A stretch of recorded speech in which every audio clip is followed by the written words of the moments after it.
ঈদের ছুটিতে বেড়াতে এসে পুকুরে মাছ ধরার জন্য চলে আসলাম। এই তো আমরা যাচ্ছি পুকুরে মাছ ধরার জন্য। আপনারা আমাদের ভিডিওটা সাথেই থাকেন, দেখতে থাকেন আমরা কোথায় মাছ ধরতে যাই। এই তো আমরা মাছ ধরার জন্য পুকুরে চলে আসছি। এই তো আমরা জাল নিয়ে পুকুরে নেমে পড়ছি। এখন আমরা পুকুর থেকে মাছ ধরবো। আপনারা আমাদের সাথেই থাকেন, ভিডিওটা দেখতে থাকেন। এই তো আপনারা দেখতে পাচ্ছেন আমরা পুকুরে জাল টানছি।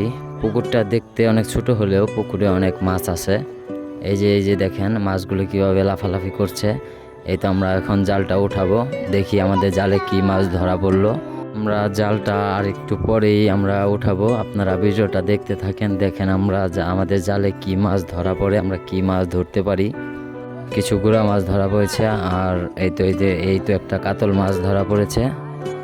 এই তো এইভাবে আমরা মাছ ধরতে থাকি। আপনারা আমাদের সাথেই থাকেন, দেখতে থাকেন আমরা কি কি মাছ ধরতে পারি পুকুর থেকে। আপনারা আরও এরকম ভালো ভালো সুন্দর সুন্দর ভিডিও পেতে আমাদের চ্যানেলটাকে সাবস্ক্রাইব করবেন এবং ফলো করবেন, এবং ভিডিওটা বেশি বেশি করে শেয়ার করবেন, আমরা যাতে আপনাদেরকে আরও নতুন নতুন ভিডিও দিতে পারি।